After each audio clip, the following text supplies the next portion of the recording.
हमने इस लॉन्ग मार्च को मंतकी अंजाम तक लेके जाना है। बैकडोर रास्ते क्या हो रहे हैं? हजारों की तादाद में लोग मौजूद। What do you expect? क्या आपको लगता है कि आज तादाद ज्यादा होगी? 6 हल्कों से इमरान खान इलेक्शन जीत के हमारे मुल्क में रिजेक्टेड मार्च ज्यादा पसंद किया जाता है।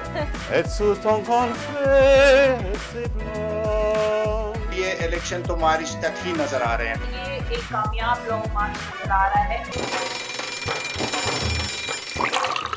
आजकल जिंदगी ही सुबह आउट ऑफ कंट्रोल है, दुनिया बोल है, मेरी दुनिया बोल है। बिस्मिल्लाहिर्रहमानिर्रहीम, अस्सलाम वालेकुम, गुड मॉर्निंग और सुबह खैर। उम्मीद करते हैं आप सब लोग खैरियत से होंगे तला। और बहुत ही हलचल मची हुई है फिलहाल आजकल मुल्क में। यकीनन पाकिस्तान की बुरी परफॉर्मेंस वर्ल्ड कप में और सियासी मैदान में मचा तूफान, जिसकी वजह से हलचल बड़ी मची हुई है। लेकिन यकीनन जो गुज़िश्ता रोज़ अफसोसनाक वाक़या हादसा सानिया रूनुमा हुआ, जिसमें हमारी एक साफ़ी खातून शहीद हुई हैं, लेकिन उनके साथ भी हम ताज़ियत करेंगे और अफसोस करेंगे, जिसकी वजह से लॉन्ग मार्च का कुछ ब्रेक लग गया है, कुछ डिले हो रहा है। लेकिन लॉन्ग मार्च की खुसूसी ट्रांसमिशन बोल न्यूज़ पर जारी है। जब से लॉन्ग मार्च शुरू हुआ है, जब तक जारी रहेगा लॉन्ग मार्च, हम आपको लम्हा ब लम्हा अपडेट करते रहेंगे। आप बोल न्यूज़ के साथ रहिएगा अगर आप चाहते हैं कि लॉन्ग मार्च की आपको लम्हा बर लम्हा अपडेट मिलती रहे। बोल न्यूज़ कंटिन्यू कवरेज दे रहा है। हकीकी आज़ादी लॉन्ग मार्च का आज चौथा रोज़ है। लेकिन आज की खास बात यह है कि आज कराची से काफिला इस्लामाबाद की तरफ रवाना होगा। रात में वो लोग सखन में क़याम करेंगे। अब देखना ये है कराची से किस तरह से काफिला इस्लामाबाद जाता है और कितनी तादाद में जाता है। लेकिन जैसे कि अभी आपने कहा कि चैनल 5 के सदफ नईम गुज़िश्ता रोज़ एक हादसे में वो जा बहक हो गई, शहीद हो गई। उनके अहले खाना के साथ हमारा दिली अफसोस है। हम ताज़ियत करते हैं, अल्लाह ताला उनके घर वालों को सब्र अता फरमाए और उनको हिम्मत और हौसला दे, आमीन। और हम देखते अच्छा इस पर भी लोग सियासत कर रहे हैं तलहा।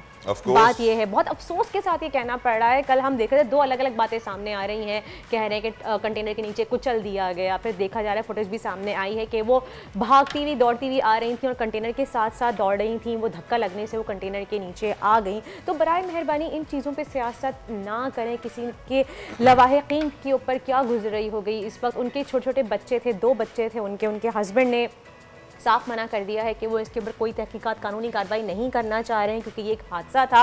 अल्हम्दुलिल्लाह वो ये बात समझे, अंडरस्टैंड किया। लेकिन बहुत से कई लोग इस चीज़ को एक सियासी रंग देने की कोशिश कर रहे हैं, इस चीज़ को एक प्रोपेगेंडा बना के उठाना चाह रहे हैं। तो बराए मेहरबानी ऐसा ना करें। खैर आगे हम आपको मज़ीद अपडेट करते रहेंगे। कराची से किस तरह से काफिला जाएगा, इस्लामाबाद पहुँचेगा। हमारे साथ गेस्ट भी मौजूद हैं। अमजद अली खान नियाज़ी साहब हमारे साथ हैं PTI के। लेकिन आपने जो मुद्दा उठाया है उसके ऊपर उनका कमेंट हासिल करते हैं। नियाज़ी साहब, जो पॉलिटिक्स की जा रही है इस वक्त सहाफ़ी खातून के जांबक होने पर, इसके ऊपर आप क्या कहेंगे? सबसे पहले तो सदफ नईम की मैं समझता हूँ शहादत पे जितना भी अफसोस किया जाए कम है। आप खुद बता रहे हैं अपने अल्फाज में कि किस तरीके के साथ वो धक्का लगने से वो ट्रेलर के नीचे आ गई, कंटेनर के नीचे आ गई। तो इस पे देखो अल्लाह ताला की ज़ात उनके घर वालों को सब्र जमील अता फरमाए। और इसमें कोई शक नहीं है कि इस मौके पे एक हादसे को सियासी रंग देना बड़ा ही अफसोसनाक है। क्योंकि जितनी भी कोशिशें कर ली PDM की हुकूमत ने, वो नाकाम हो गए लॉन्ग मार्च को रोकने में, लोगों को रोकने में। लेकिन लोगों का जोश और जज्बा बढ़ता ही चला जा रहा है। तो इस वजह से इनको परेशानी तो है कि किसी न किसी मनफी हरबों के जरिए हम इस मार्च को सैबोटाज कर सकें। लेकिन जहां पे अल्लाह ताला की ज़ात ने लोगों के दिलों में ये बात डाल दी है कि हमने इस लॉन्ग मार्च को मंतकी अंजाम तक लेके जाना है और पाकिस्तान की हकीकी आज़ादी को हासिल करना है, तो ये हर पे इंशाअल्लाह ताला नाकाम ही होंगे। क्योंकि अल्लाह ताला उनके साथ होता है जो हक और सच पे होते हैं। आज आप जैसे एंकर्स भी मैं समझता हूँ कि जिस तरह डट के खड़े हैं, तो इस बात की निशानदेही है कि खौफ की जो फिजा है वो टूटती चली जा रही है और कोई भी खौफ नहीं खा रहा। हालांकि उन्हें इंतहा की डराना धमकाना, बल्कि बोल चैनल के और ARY चैनल के बहुत सारे शहरों में जो है उनको नीचे नंबरों पे डाल दिया गया, कहीं पे बंद कर दिया गया। लेकिन आपने इस आज़ादी की जंग में कुछ सहाफ़ी मुल्क छोड़कर भी चले गए नियाज़ी साहब। बिल्कुल, इसमें भी कोई शक नहीं है कि जो सीनियर सहाफ़ी थे वो मुल्क छोड़कर बाहर जा रहे हैं, तो ये पाकिस्तान के लिए कोई अच्छा शगुन नहीं है, सहाफ़त के लिए अच्छा शगुन नहीं है। लेकिन आज़ादी इंशाअल्लाह ताला मिल के रहेगी। कुछ लोगों के दिमाग में है कि ये बैकडोर राब्ते क्या हो रहे हैं, सुनने में आ रहा है डिनाइल भी किया जा रहा है और पीछे सुनने में आ रहा है कोशिश की जा रही है बैकडोर राब्तों की, तो इसकी क्या सूरत हाल है कि कोई और इलेक्शन के अलावा कोई और बीच का रास्ता निकल सकता है? आज से एक दिन पहले जो ट्वीट की थी रात को कि रूमर्स हैं, कोई बैकडोर चैनल पे इस वक्त नहीं राब्ता, सिर्फ हमने अपना मुद्दा लोगों के सामने भी रखा है। आपको भी मालूम है कि पाकिस्तान के अंदर हम एक ट्रांसपेरेंट और साफ शफाफ इलेक्शन चाहते हैं। हमारा बुनियादी मकसद वही है कि पाकिस्तान के अंदर रूल ऑफ लॉ हो, जजा सजा का निज़ाम हो, पाकिस्तान अपने मफाद में फैसले कर सके, इस मुल्क से डिक्टेशन ना ले। ये हमारा वाज़ेह एजेंडा है, ये पाकिस्तान का एजेंडा है जो इलामा इकबाल का विजन था, कायद आज़म का विजन था, हम उसको लेके चल रहे हैं। सही, बहुत बहुत शुक्रिया। अमजद अली खान हमारे साथ मौजूद है, पाकिस्तान तहरीक इंसाफ के रहनुमा। आगे बढ़ते हैं और कामोकी की जानिब बढ़ते हैं। वहाँ पे हमारे नुमाइंदे मौजूद हैं, जाफर बिन या से काफिला कंटिन्यू करेगा, तो उनकी जानिब बढ़ते हैं और जानते हैं कि इस वक्त क्या अपडेट है और मजीद क्या तैयारियाँ की जा रही हैं आज चौथे रोज़ लॉन्ग मार्च की। जी जाफर बिन यार बताइएगा, अपडेट कीजिएगा।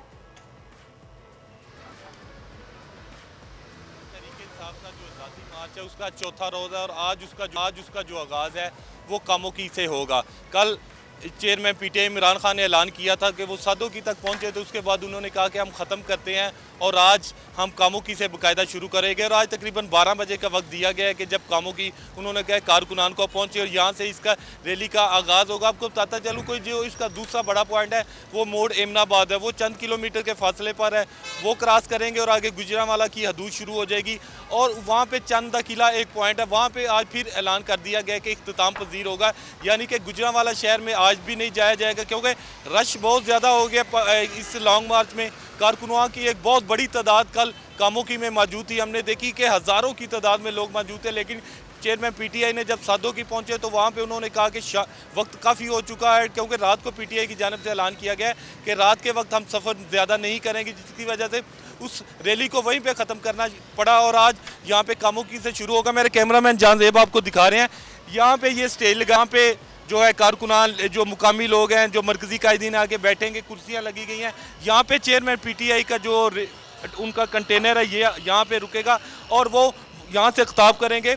कल जो रात को हमने देखा कि सादोकी में बहुत ज़्यादा लोग मौजूद थे और उसके बाद कामोकी थोड़े फासले पर था, ये दोनों फुल पैक थे। कारकुनान बड़े चाय थे और बड़ी पुरचोच उनकी जो है यहाँ पे तादाद हमने देखी, बहुत ज़्यादा लोग यहाँ पे मौजूद थी। और आज भी ये तवक्को ज़ाहिर की जा रही है कि कामोकी में लोग जमा होंगे, क्योंकि चेयरमैन की जानिब से ऐलान किया गया था कि आज जो बाकायदा आगाज़ है वो इसी जगह से, इसी पॉइंट से करेंगे, लेकिन जाके चंदा किला पे ख़त्म हो जाएगा। कल यानी कि दूसरे दिन दोबारा गुजरांवाला जाएंगे और कहा जा रहा है कि गुजरांवाला में इस तरह 2 दिन लग जाएंगे। एक दिन वो चंदा किला में रुक जाएंगे, दूसरा दिन वो गुजरांवाला शहर में जाके रुकेंगे, उसके बाद फिर आगे फैसला किया जाएगा कि वो सियालकोट जाते हैं या वजीराबाद की तरफ जाते हैं। लेकिन ये आपको बता दूँ कि अब तादाद में वक्त गुजरने के साथ साथ जो है इजाफा होता जा रहा है। 4 दिन हो गए हैं, आज चौथा दिन है, लेकिन लोगों का जोश है वो कम होता दिखाई नहीं दे रहा। लोग बड़े कमिटेड है, पीटीआई के लोग बड़े कमिटेड है।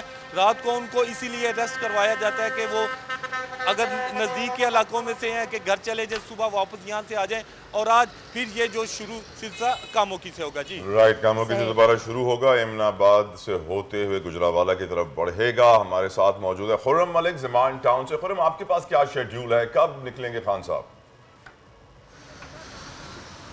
हाँ जी बिल्कुल, आज पाकिस्तान तहरीक इंसाफ का हकीकी आज़ादी मार्च का चौथे रोज़ का आगाज़ हो चुका है। जिस तरह जाफर साहब ने बताया कि कामोकी से जो है आज आगाज़ होने जा रहा है चौथे रोज़ का। और दूसरा रोज़ हमने देखा कि कल मुरीदके से आगाज़ हुआ था, सादोकी पहुंचा और एक खातून सहाफ़ी जो है अपनी ड्यूटी सर अंजाम दे रही थी कि एक हादसे में जो है वो शहीद हुई। जिसके बाद जो पाकिस्तान तहरीक इंसाफ के चेयरमैन इमरान खान, उन्होंने जो है वो कल मुलतवी कर दिया और सादोकी मुख्तसर का खिताब किया अपने कारकुनान से और लॉन्ग मार्च की अगली जो है वो तारीख दे दी और कहा कि कल कारकुनान जो है तमाम तर कारकुनान 12 बजे से पहले जो है कामों की पहुंचना शुरू हो जाए। इस वक्त हम इमरान खान साहब की रिहाइशगाह के बाहर मौजूद हैं। ये ज़मान पार्क है और इमरान खान साहब जो है अपनी रिहाइशगाह रात 11:15 बजे जो है 7:15 बजे के करीब जो अपने रिहाइशगाह में पहुंच गए थे, लेकिन गुज़िश्ता रोज़ जो है 11 बजे का टाइम दिया गया था और खान साहब यहाँ से 12:15 बजे जो है रवाना हुआ थे और इम्कान यही जाहिर कर रहे हैं, किया जा रहा है कि आज तकरीबन 11 बजे के बाद जो है खान साहब अपनी रिहाइशगाह से रवाना होंगे और अपनी अगली मंजिल की जानिब जो है वो गामजन होंगे, क्योंकि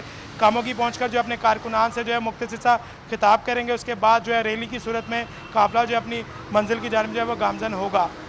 इस तरह शेड्यूल है वो आज काफिला जो है वो रुकना है गुजरांवाला जाकर, और लेकिन शेड्यूल जो है वो सुस्त रवि का शिकार दिखाई दे रहा है, क्योंकि कारकुनान इतनी बड़ी तादाद में इस काफ़िले में मौजूद हैं, जिसकी वजह से जो काफ़िला है वो सुस्त रवि का शिकार रहा। क्योंकि आज जो है ये गुजरांवाला से काफ़िला जो है वो चल रहा था, लेकिन आज हम देख रहे हैं कि कामों की से दोबारा चौथे रोज़ का आगाज़ हो रहा है और कल जो है आज रात को जो है गुजरांवाला पहुँचेगा और क़याम करेंगे। ज़रा यही बता रहे हैं कि खान साहब तकरीबन 11 बजे के बाद यहाँ से रवाना होंगे, क्योंकि जो कल निजी चैनल की सदफ नईम जो हादसे में जो है वो शहीद हुई थी, उनके अहला खाना से ज़ाहिर ताज़ियत का भी इम्कान जो है वो ज़ाहिर किया जा रहा है कि खान साहब उनके रिहाइशगाह जाएंगे और इम्कान ज़ाहिर यही किया जा रहा है कि वहाँ पर जो है वो ताज़ियत करेंगे। उसके बाद जो अपनी अगली मंजिल की जानिब जो है वो गामजन होंगे। यकीनन जिस तरह जाफर साहब ने बताया कि वहाँ मैं ये पूछना चाह रहा हूँ कि यकीनन लॉन्ग मार्च का आगाज़ जुम्मे से हुआ था और जुम्मे से वीकेंड शुरू हो जाता है, छुट्टियाँ भी होती हैं, लोगों की कामों से नहीं होती हैं तो वो सैटरडे को ले लेते हैं, फ्राइडे को ऑफ ले लेते हैं,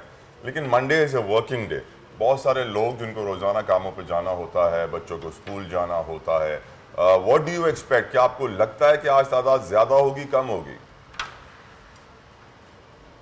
हाँ जी बिल्कुल तला भाई, क्योंकि मैं ज़मान पार्क में मौजूद हूँ। यकीनन हमने 2 रोज़ जो है वो कवर किया लाहौर में, क्योंकि 2 रोज़ लॉन्ग मार्च रहा और हमने देखा कि लॉन्ग मार्च में लोग जो है छुट्टियां लेकर आ रहे थे। जुम्मा क्योंकि वर्किंग डे था और जुम्मे में भी लोगों ने जो है वो बाकायदा तौर पर छुट्टी ली थी और बाकायदा तौर पर हकीकी आज़ादी मार्च में जो है वो शमूलियत अख्तियार की थी। और वहाँ जब हमारी जो कारकुनान से उनसे बात हुई थी, उनका यही कहना था कि हम हकीकी आज़ादी मार्च के लिए निकलें, अपनी कप्तान की कॉल पर निकलें और इस कॉल का जो है शिद्दत से जो है वो इंतज़ार कर रहे थे। और क्योंकि कॉल आ गई है और अब वो वक्त आ चुका है कि हम खान साहब के साथ जो है हकीकी आज़ादी मार्च में जो है वो शिरकत करें और इस्लामाबाद तक जाएं।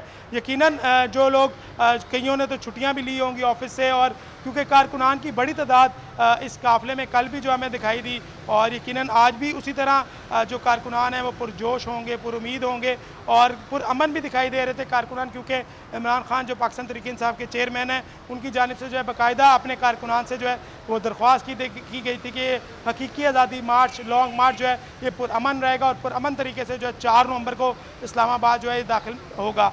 यकीनन कारकुनान जो है ज़मान पार्क में तो नहीं आ रहे और ना ही यहाँ पहुँचेंगे, क्योंकि खान साहब की जानिब से जो है कॉल दी गई हुई है, 12 बजे का वक्त दिया गया है। कामों की तमाम जो यही सवाल खुर्रम हम जाफर बिन यार से भी कर लेते हैं। जाफर आप बताइए, आज एक वर्किंग डे है, डू यू एक्सपेक्ट कि उतने ही लोग आएंगे, ज्यादा आएंगे, कम आएंगे?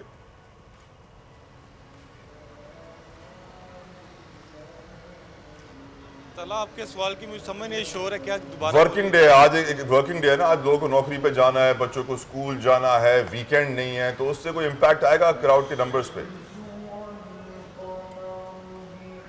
जी बिल्कुल तला, ये बात आप ठीक कर रहे हैं। वर्किंग डे है, मंडे है, पहले वर्किंग डे पे हो सकता है कि रश उस तरह ना हो, लेकिन ये होता है कि जब खान साहब का जो कंटेनर है वो पहुंचता है तकरीबन शाम हो जाती है किसी भी पॉइंट तक पहुंचते, यानी कि उस वक्त तो स्कूल का है वो भी ख़त्म हो जाते हैं, ऑफ हो जाता है, दूसरा जो दफातर है वो भी ख़त्म हो जाता है, जिसकी वजह से असर तो पड़ेगा। लेकिन ये बात यहाँ कहना ज़रूर है कि जो PTI के वर्कर हैं वो कमिटेड वही लोग हैं जो 4 दिन से साथ चल रहे हैं और उनको परवाह नहीं है। वो शायद अपने घर वाले, कारोबार सबको बता कर रहे हैं कि उन्होंने साथ जाना है। और दूसरी बात रही वर्किंग डे के हवाले से, वो तो लाजमी बात है, फ़र्क तो लाजमी पड़ जाता है किसी भी आगे, कल मंगल है, फिर बुध है, ये सारे आगे वर्किंग डे आ रहे हैं। तो लेकिन लोग जो कमिटेड है, जो लाहौर से चल के आ रहे हैं, जो पंजाब के दूसरे, हमने देखा कि सिंध के कराची से हमको लोग यहाँ पे मिले, वो भी लोग आए हुए हैं, वो तो खान साहब के उन्होंने साथ चलते ही चलते रहना है। और इनकी तादाद में कहा जा रहा है कि इजाफा हो जाता है रात के वक्त, क्योंकि ये पहुँचते हैं और उस वक्त जो है काफ़ी ज़्यादा लोग हो जाते हैं कि हर तरफ कारकुनान की एक बहुत बड़ी तादाद नज़र आती है। खान साहब के चेहरे पर हम मुतमिन नज़र आते हैं, वो मुस्कुराहट उनके चेहरे पर नज़र आती है, शायद उसकी यही वजह है कारकुनान की तादाद इस वक्त उनके साथ मौजूद है। अच्छा, और जब जाफर ये इस्लामाबाद पहुँचेंगे कारकुनान की एक बड़ी जी जाफर, मैं पूछ रही थी, ये बताइए कि इस्लामाबाद में तो साफ क्लियरली मना कर दिया गया है कि वहाँ पे किसी भी लॉन्ग मार्च के कारकुनों को ना गेस्ट हाउस दिया जाएगा, ना होटल में स्टे की इजाज़त दी जाएगी। लेकिन अभी आप लोग मजीद आगे बढ़ रहे हैं, गुजरांवाला की तरफ जाएंगे, वहाँ पर रातें ठंडी होना शुरू हो गई हैं, ठंड थोड़ी सी बढ़ जाती है, तो जाहिर सी बात है फैमिलीज़ भी आपके साथ हैं, बच्चे भी आप लोगों के साथ हैं, तो इस तरह से कोई इंतजाम किए गए हैं बच्चों के लिए, फैमिलीज़ के लिए, लेडीज़ के लिए, ख़वातीन के लिए ठहरने के या रात में? जी बिल्कुल, पीटीआई की जानिब से जो अभी तक हिकमत अमली वो यही सामने आ रही है कि जिस जगह पे पड़ाव होता है वहाँ पे लोगों को कहा जाता है कि यहाँ आप दोबारा वापस अपने घरों को चलें। पीटीआई की जानिब से उस पॉइंट पर यह ऐसी तो कोई इंतजाम नज़र नहीं आ रहे कि जहाँ पे ऐसी फैमिलीज़ को ठहराया जाए, लेकिन ये कहा जाता है कि आप चले जाएँ। लोग अपने अजीज़ो कारब या अगर कामों की में रोग रात को रुके तो वो अपने अजीज़ो कारब या साथ गुजरांवाला बड़ा शहर है वहाँ पर होटलों में चले जाते हैं, लेकिन उस तरह इंतजाम नहीं है कि जहाँ कामों की में आपने रुकना है तो वहीं आपको ठहरा दिया जाएगा। ये खान साहब ने बाकायदा शायद इसीलिए कहते हैं, बार बार वो कह भी रहे हैं कि जहाँ पे वो थोड़ा कम फासला तय करते हैं, 1 या 2 पॉइंट तय करते हैं, जिसके बाद फिर वो रुक जाते हैं, रात वहाँ गुजारते हैं। खान साहब खुद जो है वापस चले जाते हैं क्योंकि लाहौर करीब ही है यहाँ से, और जो कारकुनान होते हैं उनको भी यही कहा जाता है कि आप रेस्ट करें, अगर लाहौर के करीब है तो वापस चले जाए। अब क्योंकि गुजरांवाला करीब आ गया तो वो वापस चलेंगे, क्योंकि इस जीटी रोड पर तकरीबन जो मेन बड़े डिस्ट्रिक्ट है वो थोड़े थोड़े फासले पर हैं और लोग आते हैं तो वापस घरों को चले जाते हैं। रेस्ट के लिए कहा जाता है कि आप चले जाए, रात में फिर दोबारा पुरजोश तरीके से वापस आए। ठीक है जी, कराची का रुख करते हैं क्योंकि यहाँ से आज काफिला निकलना है लॉन्ग करने के लिए। हमारे साथ कफील अहमद मौजूद है इस वक्त कराची में टूल प्लाजा पे, तो उनसे लेते हैं कि क्या अपडेट है, कितने लोग अभी तक लॉन्ग मार्च के लिए निकले हैं बाहर, काफिले की क्या सूरत हाल है। जी कफील बताइएगा। देखिए, पीटीआई कराची की जानिब से जो है पहले 11 बजे का टाइम जो है वो दिया गया था, ताहम उसके बाद जो है वो टाइम में जो है वो तब्दीली की गई है और अब जो काफ़िला है वो 1:30 बजे उसे यहाँ वक्त दिया गया। टूल प्लाजा से जो है वो तमाम जो काफ़िला है जो कराची में नौजवान, ख़वातीन, बच्चे, बूढ़े जो इस वक्त आज़ादी हकीकी मार्च में जाने के लिए यहाँ जमा होंगे और तवक्का की जा रही है कि एक बहुत बड़ी तादाद कारकुनान की जो है वो और उसके अलावा जो कराची के शहरी जो कि सपोर्ट करते हैं पीटीआई को, जो खान साहब से मोहब्बत करते हैं, वो यहाँ जमा होंगे और जो है वो अली जैदी की क़यादत में जो है वो यहाँ से रवाना होंगे। जो अभी कारकुनान से हमारी बात हुई है जो कि अपना फ़ोन पे, तो उनका कहना ये था कि तकरीबन 10:30 बजे से जो है वो यहाँ पर लोग जो है वो आना शुरू हो जाएंगे और उसके बाद तकरीबन 1:15 बजे जो है वो यहाँ से रवानगी का वक्त जो है वो दिया जा रहा है और उसके बाद यहाँ से रवाना होंगे। यहाँ पर मीडिया से बातचीत भी की जाएगी और उसके बाद जो है वो यहाँ से हैदराबाद है, उसके बाद नवाबशाह है, नवाबशाह के बाद सक्खर है और उसके बाद 2 नवंबर को जो है वो पिंडी पहुँचेंगे। तो ये शेड्यूल हमें दिया गया है और एक बहुत बड़ी तादाद जो कि खान साहब के काफ़िले में और खान साहब पे चलने के लिए यहाँ से आज रवाना होगी और तवक्का की जा रही है कि एक ह्यूज अमाउंट जो है वो नंबर होगा कराची के शहरियों का जो खान साहब को सपोर्ट करने के लिए इस मार्च में जो है वो शामिल होंगे। जी राइट, कफील हमें अपडेट कर रहे हैं कराची टूल प्लाजा से। खुर्रम की तरफ मैं आना चाहूँगा। खुर्रम, एक बात जो अभी कफील अहमद ने की कि 2 नवंबर को पिंडी पहुँचेंगे, बहुत सारी खबरें ये भी हैं कि आसाराया कहिए, इनको रूमर्स कहिए कि मार्च की डायरेक्शन इस्लामाबाद की जानिब नहीं रहे, अब पिंडी की जानिब है। आपके पास क्या इन्फॉर्मेशन है खुर्रम? हाँ जी बिल्कुल, यकीनन शेड्यूल के मुताबिक इस्लामाबाद 4 नवंबर को जो है इस मार्च ने जो है वो दाखिल होना है। यकीनन बरास्ता जीटी रोड जा रहे हैं तो पहले मार्च जो है वो रावलपिंडी ही पहुंचेगा और उसके बाद जो है अगला लाईएमएल पार्टी की जानिब से जो है वो तय किया जाएगा। लेकिन ज़राए यही बता रहे हैं क्योंकि मार्च जो है वो पहले से तय किया गया और कारकुनान को भी यही बताया गया है कि इस्लामाबाद की तरफ लॉन्ग मार्च जो है वो बढ़ रहा है और हम उम्मीद भी यही की जा रही है कि इस्लामाबाद की तरफ जो है वो मार्च लाजमी जाएगा क्योंकि पिंडी और इस्लामाबाद में कुछ ज़्यादा फासला नहीं है और यकीनन जीटी रोड से होता हुआ सबसे पहले पिंडी आएगा और पिंडी के बाद जो है साथ इस्लामाबाद और इस्लामाबाद में जो है मार्च दाखिल होगा। क्योंकि पीटीआई जो रहनुमा हैं, जो क़यादत है, वो यही दावा कर रही है कि 4 नवंबर को जो है ये मार्च इस्लामाबाद के अंदर दाखिल हर सूरत में होगा और यकीनन कारकुनान जो हैं वो इसी कॉल पर आए हैं और खान साहब भी देख रहे हैं कि उनके कारकुनान जो हैं वो पुरजोश हैं, पुरुमीद हैं कि हकीकी आज़ादी जो है इस बार लेकर रहेंगे क्योंकि खान साहब ने अवाम के लिए जो है ये नारा लगाया था और अवाम इस कॉल का जो है वो इंतज़ार कर रही थी और जैसे ही खान साहब ने जो है ये कॉल का टाइम दिया और अवाम ने खान साहब की बात पर लब्बैक का और फौरी तौर पर कारकुनान जो है वो जमे गफ़ीर जो है वो जमा होना शुरू हो चुका था और हमने देखा कि 3 रोज़ गुजर चुके हैं और कारकुनान के जोश जो है वो फिर दिन ब दिन बढ़ते चले जा रहे हैं और काबिल दीद है। यकीनन ये मार्च जो है 4 नवंबर को जो है वो इस्लामाबाद के अंदर दाखिल होगा क्योंकि पीटीआई के जो रहनुमा हैं, क़यादत है, बिलखसूस जो पीटीआई के जो लीडर हैं इमरान खान, उनकी जानिब से जो है ये कहा गया है कि 4 नवंबर को जो है हम जो है इस्लामाबाद के अंदर दाखिल होंगे।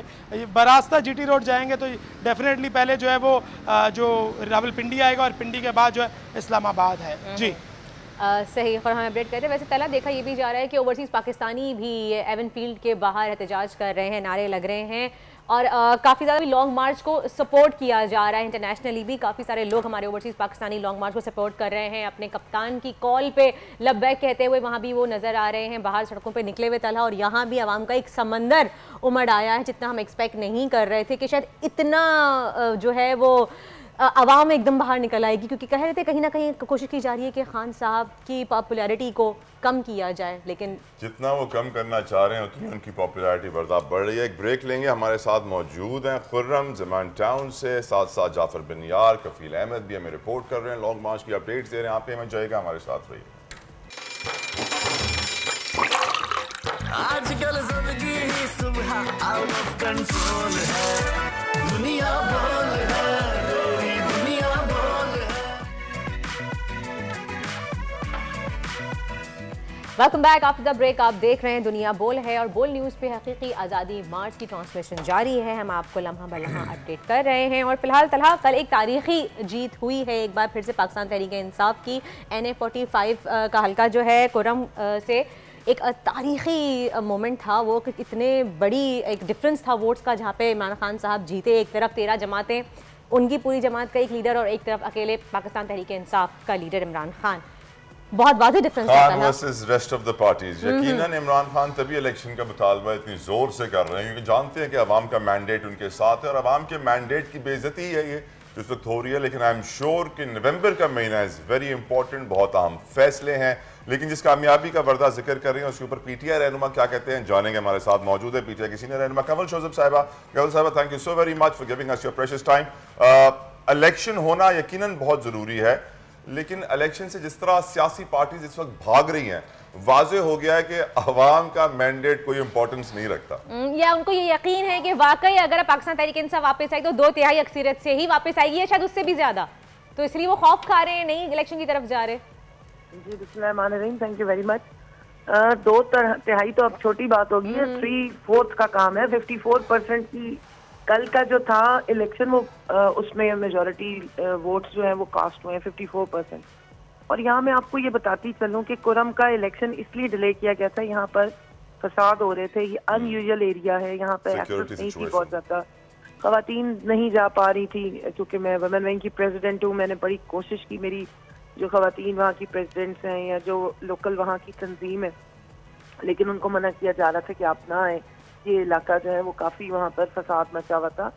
उसके बावजूद आप ये देखिए कि खान साहब वहाँ नहीं जा सके, कोई जलसा नहीं हुआ, उनकी तरफ से कोई स्पेसिफिक कैंपेन नहीं हुई, ही वाज कैंडिडेट, बट फिर भी माशाल्लाह लैंडस्लाइड उस पर विक्ट्री आई है। और ये बात आपने बिल्कुल ठीक की कि अवाम अपना जो मैंडेट है वो ऑलरेडी दिखा चुकी है। वो एक तरह से जिसको कहते हैं ना रेफरेंडम, एक 17 जुलाई को जो पंजाब की अवाम ने रेफरेंडम में बता दिया था बाई इलेक्शंस में कि हम इस मुसल्लत सरकार को नहीं मानते, उन्होंने रिजेक्ट किया। और आप देखें कि सारी मशीनरी इनकी थी, एक बाइस्ड इलेक्शन कमीशन और एक गुलाम इलेक्शन कमिश्नर की मौजूदगी में, तब भी अवाम क्योंकि ज़्यादा निकलती है, टर्न आउट ज़्यादा होता है, तो ये कुछ कर नहीं पाते। फिर अभी आपने अक्टूबर में जो नेशनल असम्बली के हलकों का इलेक्शन देखा, उसमें 6 हलकों से इमरान खान इलेक्शन जीत गए और कल ये 7वीं सीट है। तो ये मैं आपको बता दूं कि पाकिस्तान की हिस्ट्री में किसी लीडर ने इतनी ज्यादा सीटें कभी एक लीडर को नहीं मिली। इसका मतलब ये कि पाकिस्तान के तूलो अर्ज के और हर सूबे से हर जुबान बोलने वाले का एतमाद और वोट या उसका सपोर्ट, उसका मैंडेट इमरान खान की थी। वो अकेले 7 सीटों से जीते हुए हैं। एक आपकी इस इलेक्शन कमीशन ने उस पे से नाअहल किया है और 2018 में भी वो वाहिद लीडर थे जो 5 सीटों से जीत कर आए थे। इससे पहले भुट्टो साहब सिर्फ 4 सीटों से जीत के आए थे और वो बहुत बड़े लीडर थे। लेकिन अब आप देख लें कि 7 सीटों से इस वक्त वो जीते हुए। कंवल साहबा, my question to you is, आप यकीनन आपका इस वक्त मुतालबा, आपकी पार्टी का इस वक्त मुतालबा यही है कि इलेक्शन कराए जाएं और आप लोग कॉन्फिडेंट है कि यार we can easily sweep the elections. Let's say कि इस वक्त करंट गवर्नमेंट नहीं कराना चाहती है, वो नहीं कराएंगे, वो कह रहे हैं हम अक्टूबर में ही करवाएंगे, आपका मुतालबा है मार्च में करवा दो। अगर आपके इस लॉन्ग मार्च के दौरान वो लोग नहीं मानते हैं कि हम इलेक्शन नहीं कराएंगे, शेड्यूल पे ही कराएंगे, आईनी मुद्दत असेंबली अपनी पूरी करेंगी, तो कौन से ऑप्शंस आपको नजर आ रहे हैं, क्या हो सकता है आपके दिमाग में? देखिए, ये आइन तो लफ्ज जो है सारे जुमले में सबसे मिसफिट है। और दूसरी बात ये है कि ये अवाम की इलेक्टेड गवर्नमेंट नहीं है। अवाम की मेजॉरिटी इलेक्टेड गवर्नमेंट को तो इन्होंने निकाला, तिजारत को और कॉन्स्पिरेसी करके निकाला, साजिश मुदाखलत दोनों मानी गई, और उसके बाद अब कुछ और बातें आ रही हैं। अब तो खुल खुला के जिस किस्म की प्रेस कॉन्फ्रेंसेज हो रही हैं, आपने भी देख लिया, मैंने भी देख लिया, और अवाम में मजीद शऊर भी आ गया और समझ भी आ गई कि कौन सी तरफें ली जा रही हैं और किस तरीके से ली जा रही हैं। देखिए, ऑप्शन ये है कि अवाम इस वक्त आपके सामने है कि उनका ओवरवेलमिंग रिस्पॉन्स है, और मैं बारहा कह रही थी कि अवाम तैयार बैठी है, खान साहब उनको रोक रहे हैं। ये नहीं है कि खान साहब तैयार बैठे थे और अवाम नहीं, ये ऑपोजिट चल रहा था। सही। तो इसकी फ्री एंड फेयर इलेक्शंस के अलावा कोई ऑप्शन नहीं है। कल एक रिजल्ट कार्ड आया है, अगर आप वो भी दिखा दें, जो स्टैटिस्टिक्स आए हैं इस हुकूमत के 200 दिन पूरे होने के बाद, जितना कबाड़ा निकला है इस मुल्क में, जिस तरीके से आपका डी वैल्यू हुई है आपकी करेंसी, ये तो आपको याद होगा कि ये तो महंगाई खत्म करने के लिए हुकूमत आई, याद है ना आपको? ये हम तो बिल्कुल अपने शो में कह रहे हैं कि महंगाई मुकाम मार्च निकाली गई थी इस हुकूमत की जानिब से, और इन सब ने आके जो तहरीके अदम एतमाद डाली थी उसमें ये सब्जेक्ट लिखा गया था, डॉक्यूमेंट किया गया कि ये जो मौजूदा हुकूमत ने महंगाई बहुत कर दी है और अवाम बहुत इनसे तंग है, तो इसलिए हम इनको निकालना। कमल साहिबा, एक जरूरी क्वेश्चन, वजीर आजम पाकिस्तान मियां शहबाज शरीफ जब खिताब कर रहे थे गुज़िश्ता दिनों, तो उन्होंने नए आर्मी चीफ की तैनाती का जिक्र किया। क्या आपको लगता है आपके इस लॉन्ग मार्च के दौरान नए आर्मी चीफ की तैनाती का सिलसिला मुकम्मल हो जाएगा? देखिए, अगर तो अवाम का उनके पास मैंडेट नहीं है तो उनको ये हक भी हासिल नहीं है। दूसरा, वो प्राइम मिनिस्टर पाकिस्तान जरूर है, वजीर आजम तो नहीं है, ना मुल्क ने ना अवाम ने उन्हें इलेक्ट किया, बल्कि ये अवाम तो मुस्तकिल उनको 3 से 4 दफा रिजेक्ट कर। कंवल शोजब साहब, मसला ही तो यही है कि अवाम उनको रिजेक्ट कर चुकी है। अवाम किसके साथ है ये अवाम दिखा भी चुकी है, अवाम का मैंडेट क्या है क्लियरली वाज़ेह है। हम सब हमारे मुल्क में रिजेक्टेड माल ज्यादा पसंद किया जाता है लेकिन तब भी उनको कोई फर्क नहीं पड़ा, वो यही कह रहे हैं। मैं तो इतना कहना चाह रही हूँ कि इसी नून लीग में, और शहबाज शरीफ बेचारे के तो अपने पास कोई इख्तियारात नहीं है, उसकी जो उसकी भतीजी है या उनके भाई साहब जो भगोड़े बैठे हुए हैं लंदन में, सारी तैनातियां सारे फैसले तो वो कर रहे होते हैं। कमल शोजब साहब, लंदन का जिक्र किया आपने, तो मैं एक वीडियो हमारे पास है, मैं दिखाना चाहूंगी आपको स्क्रीन पे, हमारे व्यूवर्स भी ताकि देखें कि एवन फील्ड के बाहर भी आप देखें पाकिस्तान तहरीक इंसाफ के कारकुनान लॉन्ग मार्च जब यहाँ से निकली है तो वो लोग वहाँ पे एहतजाज करते हुए नजर आ रहे हैं एवन फील्ड के बाहर। आप देख सकती हैं स्क्रीन पे किस तरह से उन्होंने अपने बारे में बताया है कि वो नहीं चाहते ये इम्पोर्टेड हुकूमत, वो चाहते हैं कि प्रॉपर इलेक्शंस किए जाएं साफ शफाफ, ताकि आवाम की मर्जी से एक हुकूमत बनाई जा सके पाकिस्तान में। आप देख सकते हैं $30 बिलियन हर साल पाकिस्तान को रेमिटेंसेस की शक्ल में देने वाले वोट की बेसिक राइट से भी महरूम है। अंदाजा लगाइए, तभी ये लोग वहां खड़े हुए हैं। उनको शौक नहीं है नवाज शरीफ के घर के बाहर जाकर नारे लगाने का, लेकिन जो इनको सर्विसेज, जो इनका हक है, जो इनके राइट्स हैं, वो इनको नहीं दिए जा रहे हैं, इसलिए दुनिया भर में एहतजाज कर रहे हैं। अब सोचने की बात यह है कि ओवरसीज पाकिस्तानियों को वोट देने का हक तो दे दो भाई, खुदारा रहम खाओ हमारे ओवरसीज पाकिस्तानियों में। मेरी अपील है, पैसे मांग लेंगे, वोट नहीं लेने डालने देंगे।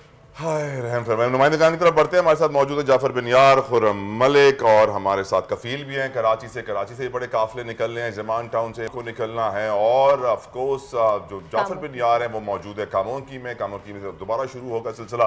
कामोनकी में इस वक्त क्या सूरत हाल है? क्योंकि मेरी एक्सपेक्टेशन थी कि आज वर्किंग डे है, लोगों को नौकरी पर भी जाना होगा, बच्चों को स्कूल भी छोड़ना होगा, तो शाम के वक्त पे असल कारवां चलेगा जब खान साहब पहुंचेंगे। जाफर, आपके पास क्या लेटेस्ट अपडेट्स हैं इस वक्त?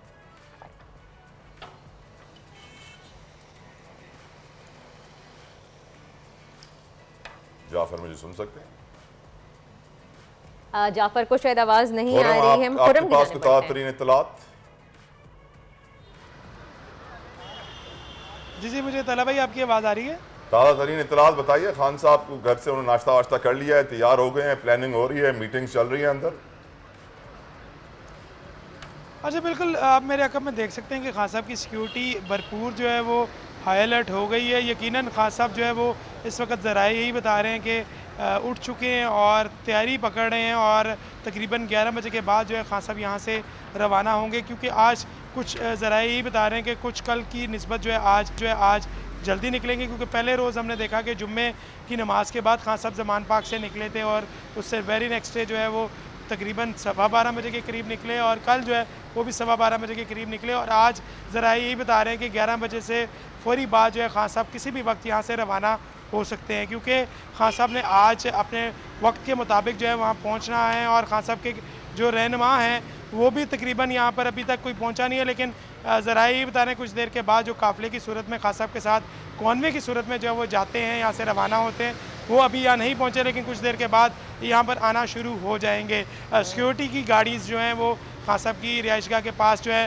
पहुँच चुकी हैं, जिन्होंने खान साहब के काफ़िले को जो है फुल प्रूफ सिक्योरिटी जो है फराहम करनी है। और आप मेरे पीछे भी देख सकते हैं कि सिक्योरिटी जो है जवान जो हैं वो अलर्ट खड़े हैं और तमाम अफसरान जो हैं उनका भी आना जाना जो है वो शुरू हो चुका है। और साथ ही साथ ये जो सड़क है, ये मेन रोड है, कैनाल रोड इसको कहते हैं, जिधर ये ज़मान पार्क वाक़या है। और हम देख रहे हैं कि ट्रैफिक वार्डन्स की जो गाड़ी हैं, ट्रैफिक पुलिस एहलकार जो हैं, यकीनन जब खान साहब का काफ़िला यहाँ से रवाना होता है तो इस जो कैनाल रोड को जो है वो बंद कर दिया जाता है।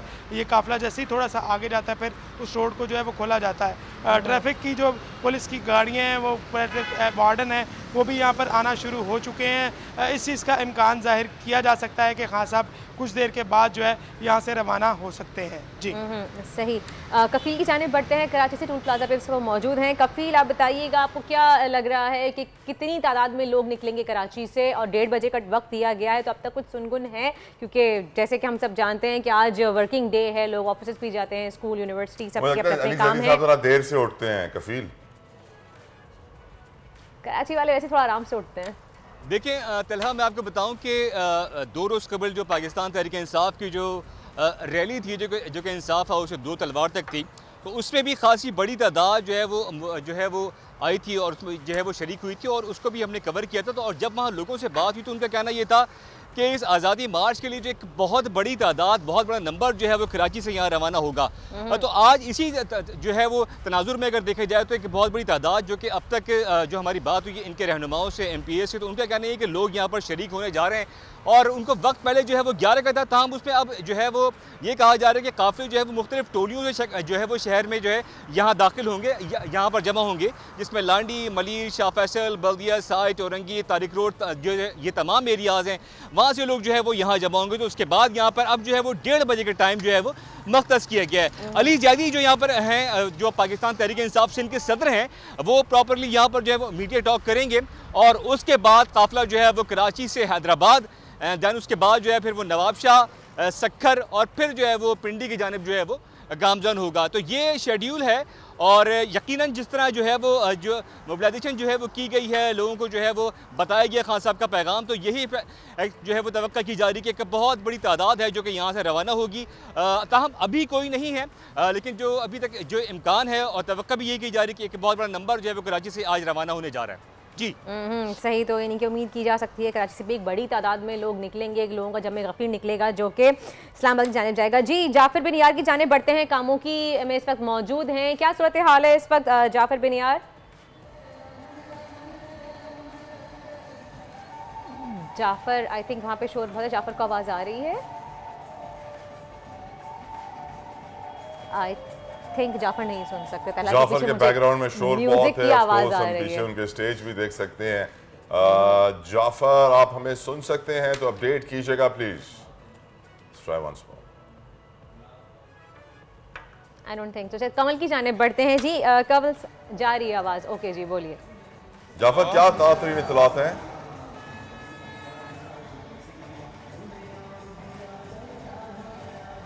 आई थिंक कुछ डिस्टर्बेंस है, शायद वो नहीं सुन पा रही कि हमें आ रही है उनकी, वो हमें नहीं सुन पा रहे सही से। कवल शोजब की जानिब बढ़ते हैं। अच्छा जी कवल, सही। कारकुनों को, ताकि जब म्यूजिक चलता है तो कारकुनान खुद ब खुद जो है घरों से निकल आते हैं और लोग जमा होना शुरू हो रहे हैं।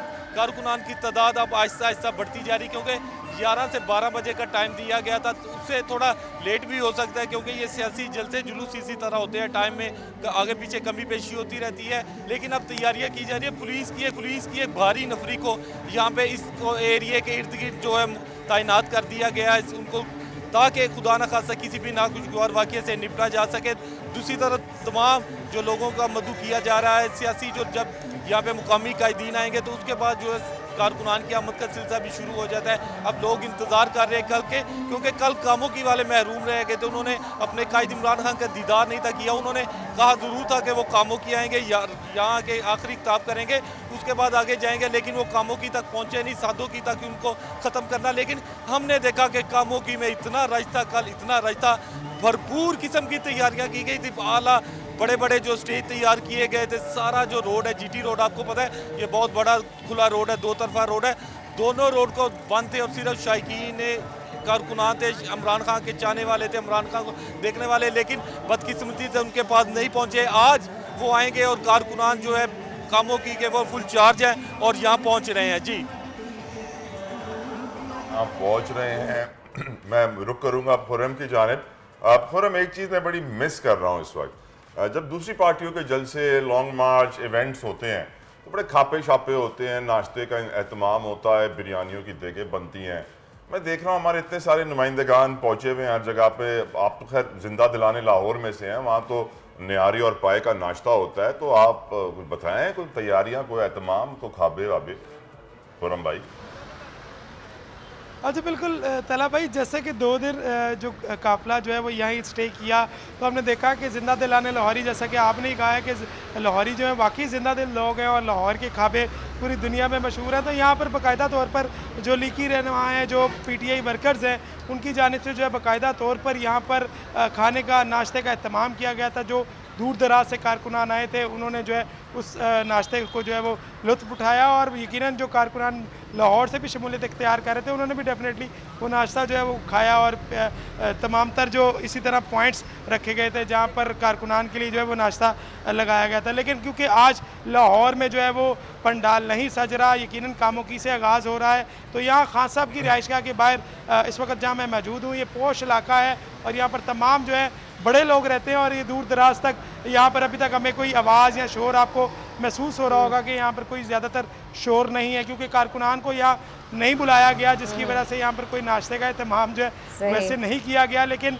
जिस तरह 2 दिन मैंने आपको बताया कि लाहौर में काफ़िला रहा है और बाकायदा तौर पर भरपूर नाश्ते करवाए गए हैं लाहौरियों की जानिब से, और कारकुनान को जो है लुत्फ़ उठवाया गया है कि कारकुनान जो है उस नाश्ते को जो है वो मज़ा ले सकें। यकीनन इस तरह के जो कामोकी में अरेंजमेंट किए गए होंगे, जो कारकुनान कामोकी के लिए भर रहे हैं, जो लाहौर के कारकुनान हैं, जैसे कि खान साहब रात को जो है वो वापस रवाना होकर लाहौर तकरीबन 7:15 बजे अपनी रिहाइशगाह के करीब जो है वो पहुंच गए थे और रिहाइशगाह के अंदर दाखिल हो चुके थे। यकीनन जो लाहौर के कारकुनान गए हुए थे वो वापस अपने घरों को आ गए थे और आज दोबारा जो है वहाँ को दोबारा। लेकिन खुर्रम यही फर्क है पाकिस्तान तहरीक इंसाफ के कारकुनान में और दीगर पार्टीज के कारकुनान में कि वो देहों पे और नहीं, वो देहों और कीमे के नान पे और खानों शानों पे आते। पाकिस्तान तहरीक इंसाफ के जो कारकुनान है वो सिर्फ अपने कायद की एक कॉल पे लब्बैक कहते हुए आगे बढ़ जाते हैं। लॉन्ग मार्च में पेट है वो अपना इंसान खुद करते हैं, लेकिन वो लालच में नहीं आते। इसमें किसी जैसे काफी लोग कहते हैं ये बात कि भाई मैं जानता हूं अच्छे लोग हैं, मैं तो कह रहा हूं उनकी खातिर तवाज़ु करें। ये सुनने को नाम लेना कि भाई आपने भी इतनी बड़ी बड़ी देगी की थी, इस वजह से लोग आए थे। खैर, मैं रुख करना चाहूंगी कफील अहमद का इस वक्त। कफील से कुछ जानना चाहूंगी। कफील, सिंध पुलिस के काफी जो है वो शिकवा सामने आ रहा है सोशल मीडिया पे, उनका गिला सामने आ रहा है कि सिंध पुलिस के एहलकारों को लॉन्ग मार्च की सिक्योरिटी के लिए भेज तो दिया गया है 6000, लेकिन 6000 एहलकारों को, लेकिन कोई पूछने वाला नहीं है, कोई ख्याल करने वाला नहीं है। और इलेक्शन के वक्त कह रहे थे हमारे पास पुलिस वाले नहीं है, बिजी है, सैलाब मुतासरीन के साथ इलेक्शन नहीं करवा सकते। इस्लामाबाद ने मांगे 6000 भेज दिए। डबल स्टैंडर्ड, एहलकार बहुत ज्यादा परेशान है और वो सोशल मीडिया पे अपने एहतजाज रिकॉर्ड करवा रहे हैं कि हमें बहुत बुरी तरीके से यहाँ पे ट्रीट किया जाए, ना खाने को है, ना पीने को कुछ है, ना कुछ भी नहीं कर सकते, सिर्फ ड्यूटियों पे खड़े हुए। तो उनके हवाले से क्या अपडेट है आपके पास?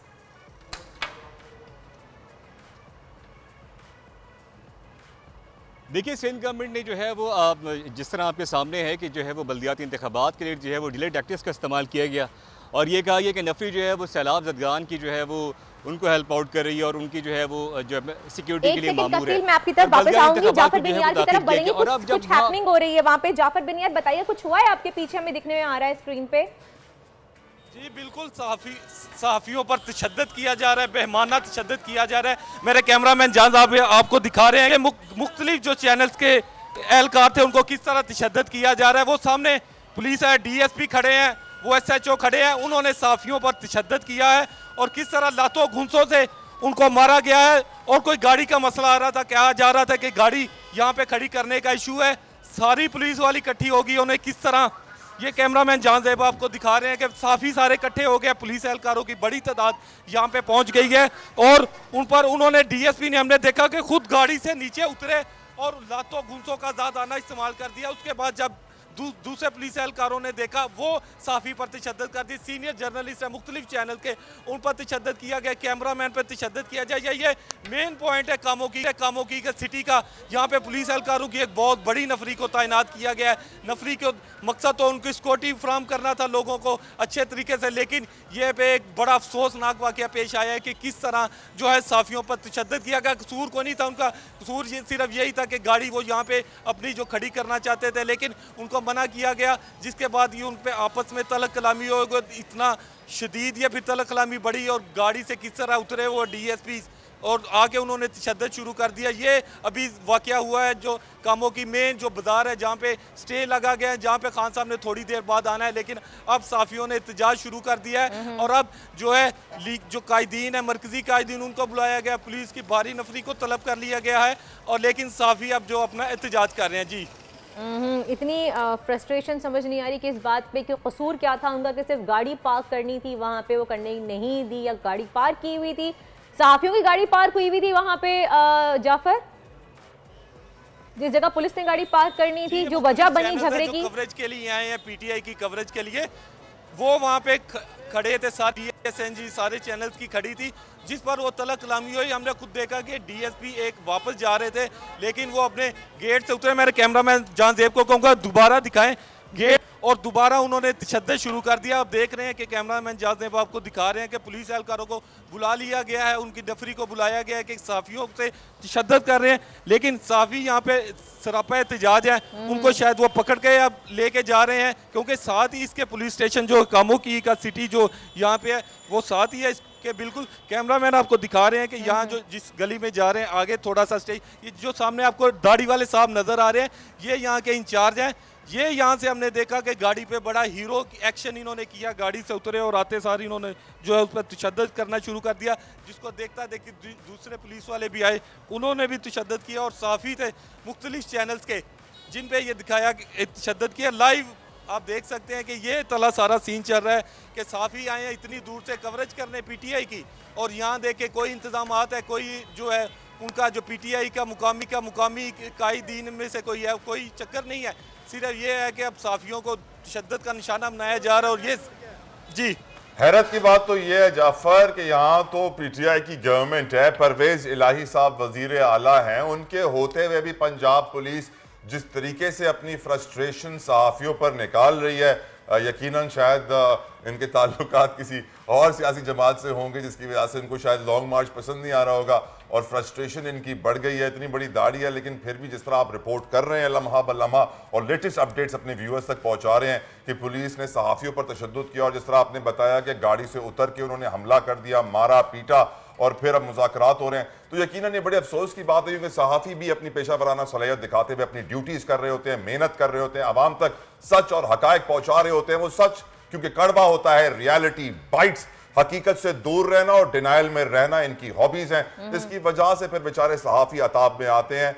जाफर आपका बहुत बहुत शुक्रिया, खुर्रम आपका भी, कफील आपका भी, आपका बहुत बहुत शुक्रिया, आप इतना कीमती वक्त में दिया। एक ब्रेक का हमें कहा जा रहा है और ब्रेक के बाद वापस आएंगे, हमारे साथ रहिएगा। आजकल जिंदगी ही सुबह आउट ऑफ कंट्रोल है, दुनिया बोल है, तेरी दुनिया बोल है। Welcome back after the break. आप देख रहे हैं दुनिया बोल है और अब बात हो जाए कुछ आप पाकिस्तान के तालीमी निज़ाम की तरह। दुनिया का सबसे जो मकबूल तरीन तालीमी निज़ाम है बरदा, वो है फिनलैंड का। और फिनलैंड में क्या करते हैं कि बच्चा जब स्कूल जाता है तो उसको मैथ्स, इंग्लिश, साइंस और दूसरे सब्जेक्ट्स नहीं पढ़ाते हैं। वहाँ बहुत सारे कमरे होते हैं, एक में मैथ्स होता है, एक में म्यूज़िक होता है, एक में आर्ट होता है, एक में कुछ और होता है।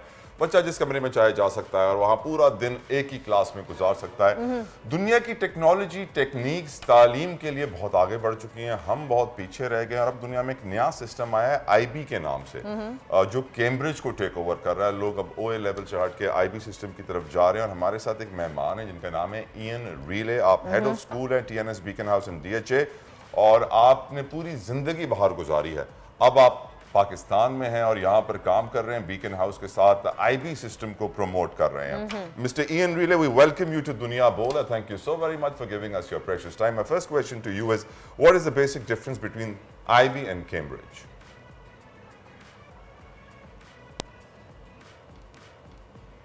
Thank you for that question, and it's a delight to be here today. Now, with education in Pakistan, of course, it's been following the O-level, A-level system for many years, and also the matric system. One thing I would like to tell everybody in Pakistan is that the IB is actually older than both OA and A-level and matric, and it's actually 78 years old. It was founded from the French baccalaureate, yeah? And it basically has 4 different levels. So you've got the PYP, which is the primary years program, the MYP, which is the middle years program, DP, which is the diploma program, and the CP, which is the career years program, which is very, very similar to BTEC at the same time. So it's brought in a huge change into Pakistan's educational landscape because it doesn't just focus on the subjects, if you like.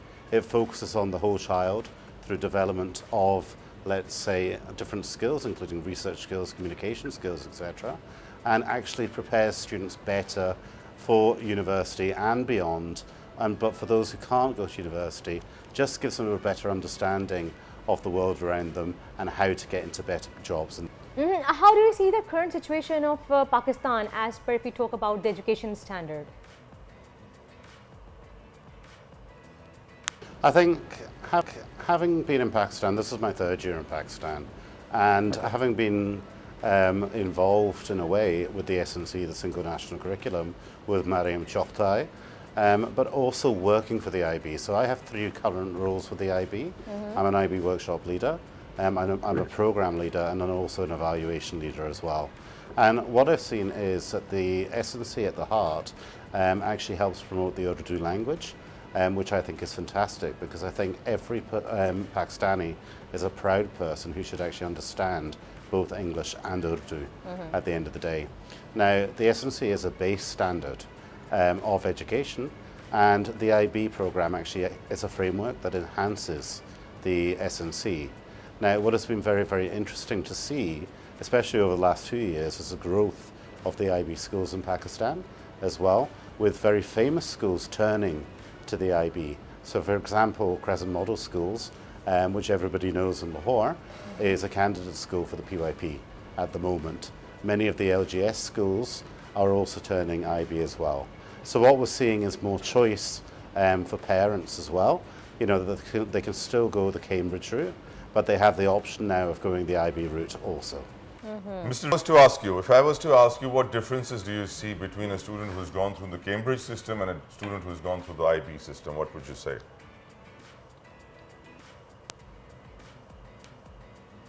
I would say with the IB program, so if we look at the diploma program, which is the A-level program as well, that the diploma is far more difficult, if you like, in terms of subject knowledge, but also in terms of all the other components that they actually have to do.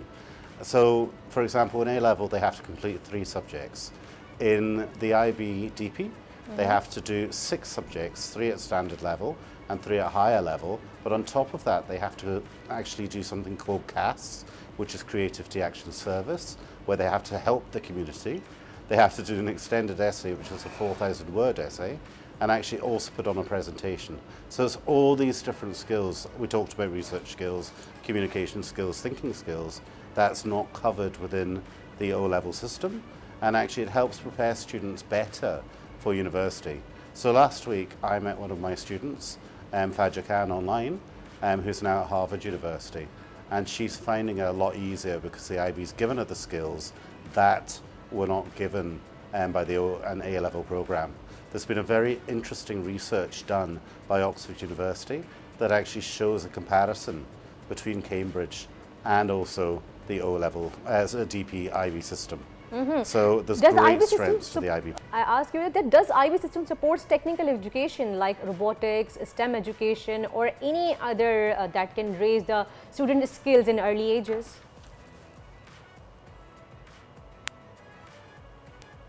So the IB, if you look at it from PYP, so which is the primary year program, all the way up, offers inquiry learning. So it's a child at the centre. So when we look at TNS, everything that we do, we don't have PYP, we have project-based learning, which again is Reggio Emilia inspired. And it's a child at the centre where we actually follow the child's interest. So for example, all kids at the moment are interested in science and STEM. They're interested in robotics. So this is included within units of inquiry, such as on children's rights or on oceans, and we include technology into the program. Same goes when we go up into the middle year program, you know, that we really allow children to self-inquire. So we don't call our teachers really teachers, the facilitators of learning. Because at the end of the day, we call it student agency, where the students are given a voice, choice, which means at the end of the day, they have ownership. And this goes all the way up to DP as well. So by giving the children voice, choice and ownership, it actually allows them to really take control of their own learning. And at the end of the day, the teachers can then support the children with the other skills that are needed.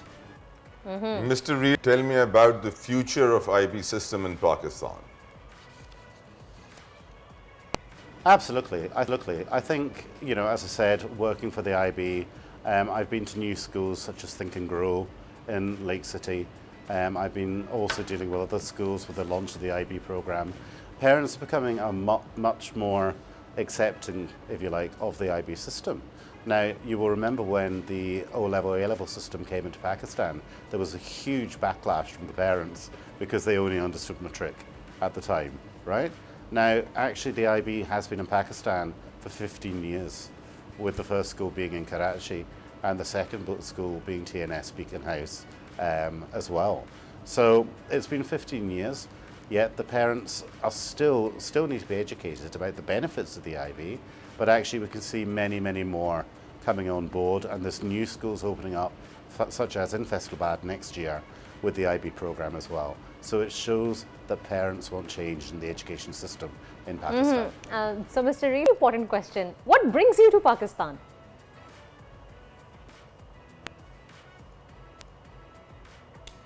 I love this question, and it's a common question that I probably get from different parents or different stakeholders every day. Now, yes, I had a wonderful 11 years in China as head of school. Great time in Turkey. You know, Istanbul is one of my favorite cities.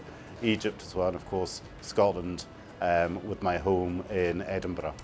Now, one thing that really got me to come to Pakistan was really Qasim Kazuri. Now, for the people who do not know Qasim Kazuri, Qasim is actually the CEO of Beacon House, but he's also the owner of TNS. And when I met with Qasim, we talked about learner agency and actually having, making sure that the students actually took that voice, choice and ownership. And it's something that was new in Pakistan. The second reason, again, was actually the PBL, project-based learning, you know, allowing the students to be at the center of everything that they do and the teachers being the facilitators. I'm very well aware that I could have gone to any country, but of course, after doing the research of Beacon House, knowing how wide their reach is, and then actually coming to Pakistan, visiting TNS before I said yes and Qasim said yes, it was actually Qasim in his initial interview that attracted me to Pakistan, and that is why I'm still here and will continue to be here for a long time.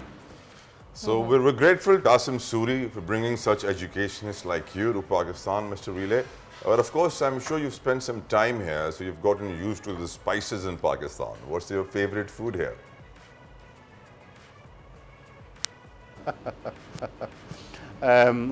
I love Pakistan cuisine, yeah? And I like a very desi menu as well. So, you know, anything that's got chana in it for me, I absolutely love, yeah? So, you know, palak paneer also is another one of my favorites. Or another great one from the Punjab Club, beef nahari.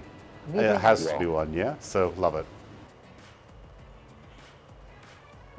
So, would you like to give a piece of advice to the people for the betterment of education system in Pakistan? No, absolutely. My advice to the people of Pakistan for education, doesn't matter what system you're in, is trust your child. Yeah. As parents, you do not need to do everything for your child. Remember, I keep talking about this voice, choice, and ownership. Yeah.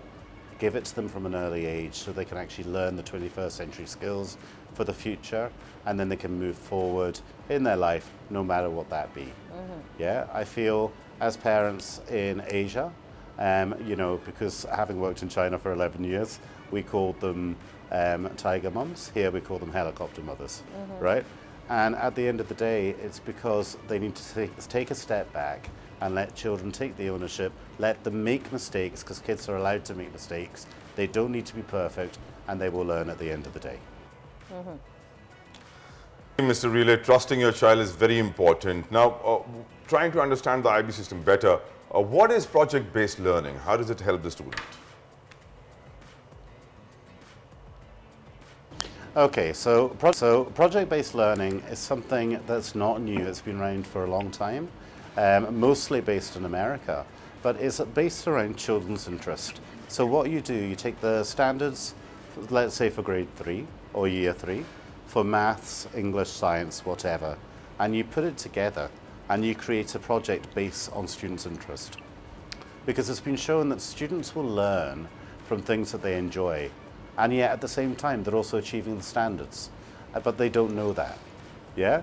So it's a great way of actually combining subjects together to actually do a project. So an example on that might be, okay, we're doing a project on children's rights. By the end of the project, you need to show your understanding on the UN Convention on the Rights of the Child using social skills and using communication skills, and you need to cover these learning outcomes. So it's very, very simple, and again, it's back to that voice, choice, and ownership of the students as well. All right, so but how IB system improves the skills of students in early ages, as if they are doing a project-based learning, so how it affects on the skills to the students? Absolutely. So with the IB, we have something called the learner profile. Now the learner profile is there, and it's language such as communicator, risk taker, balanced, that teachers, students and parents use to help them become all-rounders, if you like, at the end of the day. Now this is also linked in with concepts. So students learn through different concepts. So for example, if you're doing a unit on the oceans, you might have a central idea called All Life is Dependent on the Oceans. And you can ask kids, what's this going to be about? And they'll say change and responsibility. So they know how to link things together, but everything comes together through future skills, 21st century skills, approaches to learning, right? So that's your Cambridge and your IB covered at the same time with the language. And, you know, teaching kids how to research, teaching kids how to communicate, teaching kids how to research in depth using different resources. It's not easy. So you have to do this from grade 1. And what's wonderful about the IB system and the PBL, project-based learning system, is that kids know it. So they know when they're doing research skills. They know when they're using communication skills. So all of this comes together to create a learner for the future, if you like. Mr. in Pakistan like to follow the West. In the West, they send their kids to school at an age of about 4.5. But here in Pakistan, we start our children's education at about 2.5 years age. What do you think? What do you prescribe? What is the best age to send your child to school?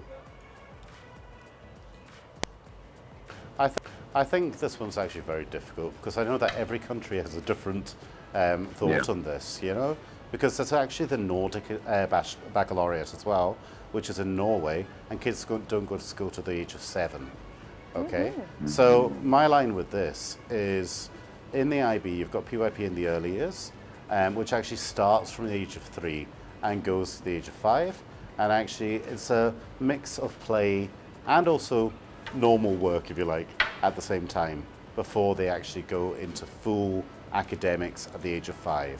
So for me, kids need to learn how to play as well. There's a balance behind this, and play can be a wonderful way that kids can learn the basic numeracy skills, the basic literacy skills in Urdu and in English. So I would actually say, you know, for the age of, let's say, 2.5, 3 to 5, it's a balanced approach, and then you start your academics from the age of 5.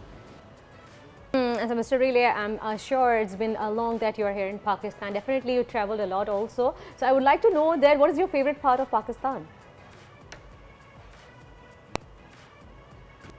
Well, northern areas to me reminds me very much of Scotland, yeah?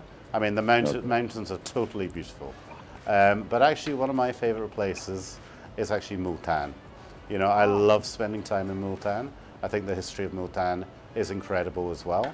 And I'm sure that's a big shock to the viewers here, because of course most people would say the north with Hunza, or they would say Islamabad, or they would say Karachi. I'm going to take a leap of faith and say Multan. Really another important question. How do you connect with your students? I'm sure when they see a foreigner teacher, Gora, they must be calling you Gora or something like that. Do you face that? Very good question. Now, I think when I arrived at TNS 3 years ago now, TNS had a very closed-door policy, so parents weren't allowed in the school. Now, the first thing I actually did when I came to TNS were two things. One, I opened up the school to the parents, and secondly, I actually introduced learner agency, so that voice, choice and ownership. So if you came to TNS now, you would see that many of the clubs and activities happening after school are actually, they're all run by students, every single one of them.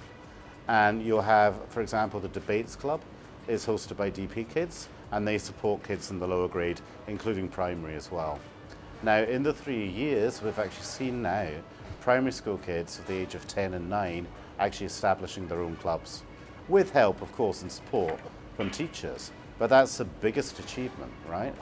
With the parents, I've also set up the parent support group, which means that I meet the parents on a regular basis, which means there's a connection between all three stakeholders, okay, which is the parents, teachers and students. Now, I'm at the heart of that. Now, I may be a Gora, if you like, but I've got to say that people do not treat me as a Gora, because I'm an educationalist as well. My background has always been education, and actually I embrace everything that the parents say and ask, and also the children. Now, the children spend a lot of time in my office, not for academic reasons, but just for a chat. And that's how it should be.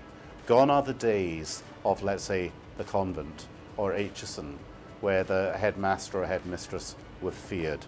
That's not how it should be. It should be a collaboration between all parties. Really good. Okay, Mr. Relay, I've been told by my team that when they were investigating about you, that they came to know that you are a really good singer. So could you please sing a song for us?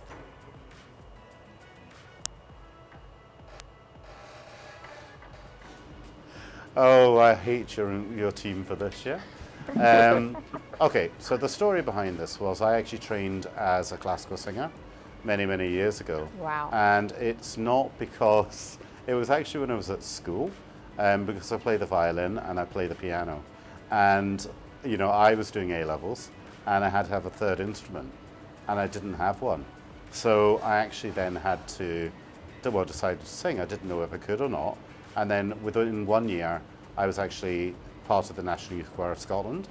And then within 3 years, I was part of the Chamber Choir and Soloist, and also sang for the Queen and Nelson Mandela as well at the heads of the Commonwealth. So I'm going to sing you a very brief French song. Okay, and it's the first song that I ever sung. And it's called Lydia by a man called Gabriel Fauré. Okay? And it goes something like this. Lydia, sous tes roses joues, et sous ton confrère, c'est blanc. Roulis ton salon, l'or fluide, t'es tout de nous. Now that's all you're getting, okay? You have to invite me on for another song. Thank you so very much. Thank you so very much, Mr. Relay, for being part of our show. Excellent. And thank you so much for having me today. Thank you again. Pleasure. Pleasure talking to you. Yaqinan, तालीमी निज़ाम बदल रहा है और बड़ा system आ चुका है। दुनिया कहाँ से कहाँ पहुँच गई, हम भी उस जाने बढ़े, उम्मीद करते हैं जल्दी पहुँच जाएँ। वर्दा, और कुछ नया बताएं, क्या चल रहा है? आजकल फ़िलहाल तो कुछ दिन से थोड़ी सी टेंशन चल रही है, क्योंकि जैसे आपको पता है कि हम डेली बेसिस पे अपने बालों में ब्लो ड्रायर करते हैं और फिर स्ट्रेटनर करते हैं, इतने ट्रीटमेंट्स होते हैं हमारे बालों पे, तो हमारे बाल अक्सर फ्रिजी हो जाते हैं, जिसकी वजह से हमें बार बार ट्रीटमेंट्स लेने पड़ते हैं। लेकिन फ़िलहाल जो नई चीज़ चल रही है वो है मेरा शैम्पू है, जिसमें आर्गन ऑयल है और कैटन ऑलरेडी मौजूद है, जो देता है फ्रिज फ्री बाल 3 दिन तक। तो थैंक्स ट्रस्ट में ये मुझे जलाने के लिए किया, देखा बालों का जिक्र कर रही थी और कंटिन्यूअसली मुझे घूर रही है। मैं खुश हूं, पता नहीं कि फ्रिज फ्री बाल कैसे होते हैं, कितनी टेंशन होती है। I am happy with my hair style. एक ब्रेक लेते हैं। आजकल जिंदगी ही सुबह आउट ऑफ कंट्रोल है, दुनिया बोल है, दुनिया बोल है। Welcome back after the break. आप देख रहे हैं दुनिया बोल है और हकीकी आज़ादी मार्च की ट्रांसमिशन जारी है। आपको हम हर पल अपडेट कर रहे हैं कि लॉन्ग मार्च में इस वक्त क्या हो रहा है क्या नहीं। लेकिन फ़िलहाल हम चलते हैं सितारों के अहवाल के जानिब और जानते हैं कि भाई आखिर मुल्क में होने के हवाले की माहिरीन का कहना है कि आगे आने वाले 20 दिन बहुत इंपॉर्टेंट हैं, बहुत बड़े बड़े फैसले होने हैं और मुल्क के हक में किस तरह का फैसला होगा, बेहतर है नहीं है क्या है, हम जानेंगे। हमारे साथ मौजूद हैं बहुत ही famous tarot card reader Unsa Shah, हमारी मेहमान हैं, और आगा बहिश्ती साहब, ये भी बहुत फेमस एस्ट्रोलॉजिस्ट हैं, कौन नहीं जानता, पाकिस्तान तहरीक इंसाफ के कारकुन में से मौजूद हैं, उनके रहनुमा भी हैं। तो इन दोनों को वेलकम कहते हैं अपने शो में। आप दोनों को खुशामदीद हैं, thank you so much for giving us your time. सबसे पहले बढ़ेंगे आगा बहिश्ती की जानिब। आगा बहिश्ती, बताइएगा क्या सूरत हाल है, लॉन्ग मार्च चल ही रही है, आप कहाँ हैं, आप लॉन्ग मार्च का हिस्सा नहीं है? जी बिस्मिल्लाह रहमान, क्योंकि मैं गिलगित में हूँ तो यहाँ वाईफाई थोड़े से लाइट के भी मसला होता है, इसलिए शायद मेरी आवाज़ सही आ रही नहीं आ रही मुझे नहीं मालूम। अलबत्ता मैं आपको बताऊं, ये जो इमरान खान ने जो अपना जो जुम्मतुल मुबारक के दिन से जो आगाज किया है, उसके नतीजे हमेशा इमरान खान के हक में ही नजर आते हैं। भले वो तोशाखाने में सजा हो, किसी किस्म का कोई मसला हो, इसका वज़ीर आज़म बनने में, आगे बढ़ने में किसी किस्म का कोई मसला, कोई परेशानी नज़र नहीं आती है। अलबत्ता 4 तारीख से लेकर 5 और 6 तारीख रात 8 बजे तक मामलात इस्लामाबाद में तय हो जाएंगे, किसी नतीजे तक पहुंचेंगे और आसानी के साथ, आराम के साथ, मुज़ाकरात के थ्रू और नई तारीख के ऐलान के साथ जो है वो आगे बढ़ेंगे। और किसी तो मुज़ाकरात में क्या होता हुआ नजर आ रहा है आपको बहिश्ती साहब, क्योंकि आपके पास कुछ सुनगुन भी होगी डेफिनेटली, आप पार्टी के मेंबर भी हैं, मुज़ाकरात किस तरफ होते हुए नजर आ रहे हैं? क्योंकि गवर्नमेंट तो कह रही है कि साहब वही हम इलेक्शन की तारीख पे ही करेंगे, इलेक्शन की डेट हम पहले नहीं देंगे, और पाकिस्तान तहरीक इंसाफ कह रही है कि जब तक इलेक्शन की डेट मार्च तक नहीं दी जाएगी हम पीछे नहीं हटेंगे। देखिए, मैं वो तो आपको कई दफा पहले भी मैंने कहा है कि ये इलेक्शन तो मार्च तक ही नजर आ रहे हैं। अलबत्ता बहुत से मामला तय हो जाएंगे, इसमें गवर्नमेंट नजर नहीं आती है, इसमें दूसरे जो ताकतें हैं वो नजर आती हैं, सुप्रीम कोर्ट की नजर आती हैं, और आगे जाकर मुझे लगता है सुप्रीम कोर्ट इन्वॉल्व हो जाएगी, उसके साथ जो दीगर ताकतें हैं वो इन्वॉल्व हो जाएंगे। कुछ मामले, कुछ लोग पीछे हटेंगे और कुछ लो दो के मामला तय हो जाएंगे। इसी तरह ये जो धरना है या ये जो लॉन्ग मार्च है, ये इमरान खान के हक में नजर आता है। अलबत्ता आपके टीवी की तवज्जुह से मैं ये बताना चाहता हूँ कि इमरान खान की सिक्योरिटी के मामलात में इंतहाई मोहतात होने की जरूरत है। आगे जो है वो तकरीबन 30 यकूम और 2 तारीख तक इमरान खान के लिए इंतहाई सिक्योरिटी के जो मामलात है उनके ऊपर नजर दौराना होगा। बाकी इसके मतलब ये कि इमरान खान 1 और 2 नवंबर की बात कर रहे हैं आप, सही ठीक है जी। अच्छा जी, उनसा की जाने बढ़ते हैं। उनसा, आप हमारे शो में फ्राइडे को भी थी, आपने कुछ कार्ड्स निकाले थे, मगर वक्त की कमी की बाइस आप पूरी बात अपनी कह नहीं पाई, तो मैं चाहूंगी काइंडली दोबारा से आप वो अपने इलेक्शन के कार्ड्स निकालिए और आप क्या कहना चाहती थी आप बताइए हमारे शो में। जी, सबसे अस्सलाम वालेकुम, गुड मॉर्निंग तमाम देखने वालों को। और जहाँ तक देखिए लॉन्ग मार्च का ताल्लुक है, पहले तो लॉन्ग मार्च के लिए मैंने कुछ कार्ड्स निकाले हैं, वर्दा मैं आपको दिखाऊंगी। 6 ऑफ पेंटिकल्स का कार्ड है, 6 ऑफ सोर्ड्स का कार्ड है, उसके बाद 4 ऑफ वॉन्ड्स का कार्ड है। देखिए ये जो लॉन्ग मार्च जो चल रहा है ये एक कामयाब लॉन्ग मार्च नजर आ रहा है, और इसमें कार्ड्स के मुताबिक बहुत सारे लोग जो हैं इस लॉन्ग मार्च को सपोर्ट करते हुए नजर आ रहे हैं। पूरी कौम, पूरी आवाम तकरीबन जो है वो इमरान खान साहब के साथ जो है उसको सपोर्ट करती हुई नजर आ रही है, उस लॉन्ग मार्च को सपोर्ट करती हुई नजर आ रही है, और ज़्यादा मकबूलियत में इजाफा होगा। इमरान खान हमेशा मेरे कार्ड्स में आता है जहां तक मुज़ाकरात की बात है, देखो नाइट ऑफ पेंटिकल्स का कार्ड है, वरना तो मुझे लग रहा है कि हुकूमत जो है ना अपनी जिद पर अड़ी रहेगी। मुझे ये जो है वो मुज़ाकरात कोई इतने कामयाब होते हुए नजर नहीं आ रहे। यानी कि अगर इलेक्शन की बात करें तो वो अपनी जिद पर अपने पे कायम रहेगी, यानी कि जो उसकी मर्जी है वो ही चलाएगी। तो और मैंने प्रोग्राम आपके साथ किया था, उसमें ये आया था कि दिसंबर, जनवरी और फैब जो है ये बहुत इंपॉर्टेंट मंथ्स हैं और इन्हीं मंथ इलेक्शन की डेट की जरूर अनाउंसमेंट हो जाएगी, पता चल जाएगा कि कब इलेक्शंस हैं। लेकिन इस साल में इलेक्शन इसका कोई इम्कान नजर नहीं आ रहा। इलेक्शंस जो है वो नेक्स्ट ईयर ही होंगे। जहां तक जो केस चल रहा है तोशा खाना का इमरान खान साहब के खिलाफ, तो उसमें मुझे देखें बहुत अच्छे कार्ड्स आ रहे हैं। एक तो 4 ऑफ पेंटिकल्स का कार्ड है और ये कार्ड जेलसी का कार्ड होता है, दुश्मनी का कार्ड होता है, नजर का कार्ड होता है। मुझे लगता है कि खान साहब के साथ बहुत ज्यादा लोग जो हैं, मतलब ये जो गवर्नमेंट है वो एक तो बहुत सारे ऐसे लोग हैं जो अगेंस्ट हैं और वो जो है नजर उनकी बहुत ज्यादा है, बुरी नजर, इवल आई मुझे नजर आ रही है खान साहब पे। तो उनको केयरफुल रहना चाहिए, उनकी जान को भी खतरा मुझे नजर आ रहा है, तो उनको बहुत ज्यादा अपनी सिक्योरिटी में इजाफा करना चाहिए। उसके साथ साथ देखें, ये जहां तक इस केस के ताल्लुक है, द फूल का कार्ड है, ये बिगिनिंग का कार्ड होता है, न्यू स्टार्ट का कार्ड होता है। तो मुझे लगता है कि खान साहब की एक न्यू बिगिनिंग नजर आ रही है। इस केस जो है वो क्लियर हो जाएगा, इससे कोई इफेक्ट मुझे इमरान खान साहब पे नजर नहीं आ रहा, या मैं आगे देखूं कि वो अभी इस वक्त जो सूरत हाल है उससे वो निकलते हुए नजर आ रहे हैं कि एक थोड़ा छोटा सा एक लॉन्ग मार्च का एंड क्या नजर आ रहा है आपको? कौन सा पॉजिटिविटी की तरफ नजर आ रहा है या कुछ कंफ्यूजन का शिकार है, या कुछ भी हल नहीं होगा, जस्ट लॉन्ग मार्च ऐसे ही खत्म कर दी जाएगी, इस तरह कुछ कार्ड में नजर आ रहा है आपको? कार्ड जो मैंने आपको दिखाया वरना वो बहुत अच्छे, बहुत पॉजिटिव है। तो ठीक है, जो है वो फेवर में ही जाएगा।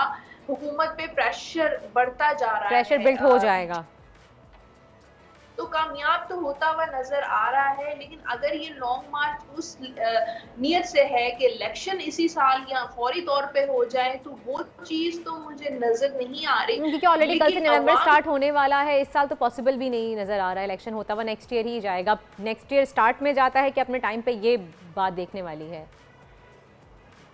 बिल्कुल, लेकिन ये है कि और ज्यादा लोग सपोर्ट करते हुए नजर आ रहे हैं और पता चलेगा हुकूमत को कि कितना ज़्यादा ये जो पार्टी है वो इतना ज़्यादा मकबूलियत इसकी बढ़ती जा रही है, लोग इसको और ज़्यादा सपोर्ट करते हुए नज़र आ रहे हैं।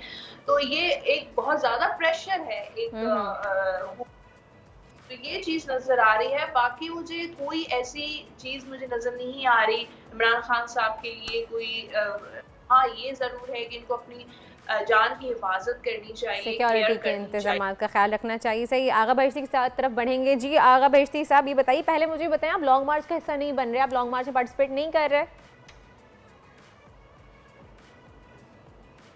सॉरी, आपकी आवाज मेरे पास सही नहीं आई। बहिश्ती साहब, मैं आप सबसे पहले ये पूछना चाह रही थी कि आप मुझे ये बताइए, आप गिलगित में हैं, आप लॉन्ग मार्च में पार्टिसिपेट क्यों नहीं कर रहे?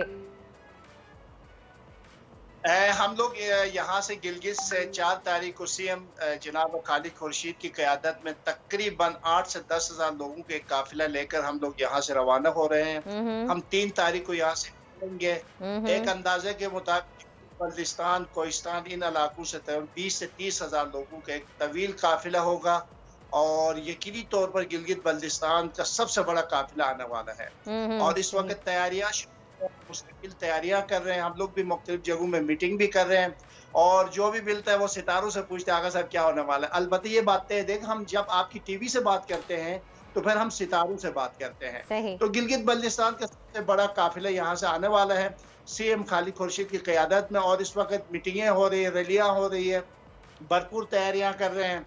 और मुझे लगता है आप देखेंगे, मैं रास्ते से भी जहाँ जैसे जैसे हम पंजाब या KPK में दाखिल होंगे तो हमारे वाईफाई भी ठीक चल रही होगी, फिर आपसे सही बात भी होगी हमारी ना। अभी गिरगिट थोड़ा लाइट के भी कनेक्शन का थोड़ा सा इशू आ रहा है। तमाम जो इमरान खान के लिए इल्मी राय दे रहा हूँ, इमरान खान के लिए किसी किस्म का कोई खतरा नहीं है, फिर भी एहतियात, सितारों में गर्दिश है, इससे निकलने के लिए नहीं। लेकिन आपने भी कहा ना कि पहली और दूसरी नवंबर को सिक्योरिटी सख्त की जाए, खान साहब की सिक्योरिटी पे तवज्जो दी जाए, आपने भी ये प्रेडिक्ट किया है, उनसा ने भी यही प्रेडिक्ट किया है, तो इन दोनों की प्रेडिक्शन तकरीबन सेम ही साबित हो रही है। अच्छा ये बताइएगा कि बाकी पार्टी सितारों के बारे में क्या कहेंगे बहिश्ती साहब? बाकी पार्टियां कहाँ हैं? सिर्फ मरियम नवाज भी खामोश हैं, लंदन में सर्जरी करवा रही है, नवाज शरीफ साहब को कुछ नहीं पता। आपको एक बड़ी पेशन गोई करने जा रहा हूँ, शायद उनसा भी इस पे राय दे दे, मैं समझता हूँ उनको भी देनी चाहिए। ये जो मौलाना साहब है या आसिफ अली जरदारी है या शहबाज शरीफ, खुसूसन मुस्लिम लीग टूट फूट के शिकार हो जाएगी अगले चंद अरसे में। आप देखेंगे 3-4 महीने के अंदर अंदर मरियम सफदर टेकअप करते हुए नजर आती है, वो सदर बनती हुई नजर आती है, पार्टी उसके हाथ में जाती हुई नजर आती है, तमाम कंट्रोल मरियम के हाथ में चला जाएगा। नया बयानिया के साथ मरियम को आगे करेंगे, पसे पुश्ते मियां नवाज शरीफ भी होंगे, और इस वक्त क़यादत जो है वो शहबाज शरीफ से जाकर मरियम के हाथ में आती हुई नजर आती है। ये बात आपको बता। उनसा आपके कार्ड्स क्या कहते हैं मरियम नवाज के बारे में और शहबाज शरीफ के बारे में? जी देखिए, मैंने जो कार्ड्स निकाले वो इंतहाई जो है वो नेगेटिव हैं और बहुत ज़्यादा स्ट्रेसफुल कार्ड्स मुझे नज़र आ रहे हैं। मैं आपको दिखा देती हूँ कार्ड्स। 8 ऑफ सोर्स का कार्ड है। ये कार्ड जो है वो मरियम नवाज के कार्ड है। ये फियर्स का कार्ड होता है, ये खौफ का कार्ड होता है, ये इनसिक्योरिटी का कार्ड होता है। बहुत ज़्यादा मरियम नवाज जो है वो जो भी बयानात दे दे, जितना भी मीडिया में आके कुछ भी कह दे, लेकिन से बहुत ज़्यादा खौफज़दा है। और जो ऑब्वियसली खान साहब की जो इतनी ज़्यादा मकबूलियत में इजाफा हो रहा है, के अगेंस्ट जा रही है, तो मुझे लगता है कि इनकी जो इनसिक्योरिटी है वो बढ़ती जा रही है और वो बहुत ज़्यादा परेशान है। उसके साथ साथ मैंने नवाज शरीफ साहब के लिए भी एक कार्ड निकाला है, वो 10 ऑफ वॉन्ड्स का कार्ड है। एक तो ये भी बहुत ज्यादा बर्डन में है, बहुत ज्यादा हो सकता है इनकी सेहत भी सही ना हो इस वक्त, तो मुझे लगता है दोनों जो हैं वो बहुत ज्यादा परेशान नजर आ रहे हैं। ओवरऑल मैंने जो एक पीडीएम के लिए भी कार्ड निकाला है क्वीन ऑफ सोर्ड्स का, और ये मशवरे चलते रहेंगे ये आपस में पीडीएम के तमाम पार्टीज के जो हैं, लेकिन मुझे लगता है कि पीडीएम की जो पोजीशन है वो बहुत ज़्यादा कमज़ोर नज़र आ रही है। जितने भी आपस में मशवरे करें या कोई भी कार्रवाई करने की कोशिश करें या कोई भी आगे स्टेप लेंगे, लेकिन उनकी मुझे वीक ही नज़र आ रहे हैं, कोई पोजीशन स्ट्रॉन्ग नज़र नहीं आ रही। हाँ ये है कि पीडीएम भी नज़र नहीं आ रही, ये पार्टी ये जो इन्होंने एक म्यूचुअल बनाया है ये चलता रहेगा, लेकिन इससे पीडीएम का इत्तेहाद ज़्यादा देर नहीं चल पाएगा। ये तो हम शुरू से सुनते हुए, लेकिन आखिर में ये सामने चीज़ें कब आएंगी? अभी तक तो काफ़ी लंबा वैसे खींच लिया इन लोगों ने।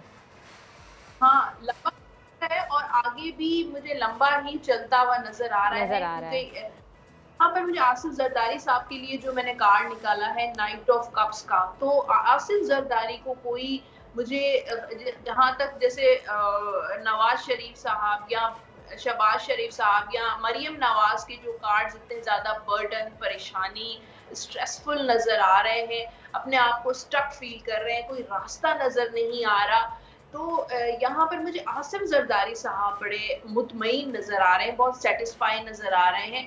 नाइट ऑफ कप्स का कार्ड है, वो जैसे चलते हैं वैसे चलते रहेंगे और उनपे मुझे उनको कोई इनसिक्योरिटी नजर नहीं आ रही, ना ही कोई है ना किसी परेशानी में है, तो वो अपनी जो है पार्टी जिस तरीके से चलाते हैं वो चलाते रहेंगे और उनकी भी थोड़ी बहुत अपने इलाके में जो मकबूलियत है वो मकबूलियत रहेगी, मामूली ही सही, लेकिन ये जरूर मुझे नजर आ रहा है कि नून लीग जो है वो बहुत ज्यादा परेशान नजर आ रही है। उनके ऊपर बहुत बड़ा एक डेंट आया नून लीग के ऊपर। अच्छा जी, आगा बख्शी साहब की तरफ बढ़ूंगी। आगा बख्शी साहब ये बताइएगा कि पीडीएम के सरबराह मौलाना फजल रहमान का फ्यूचर क्या नजर आ रहा है आपको?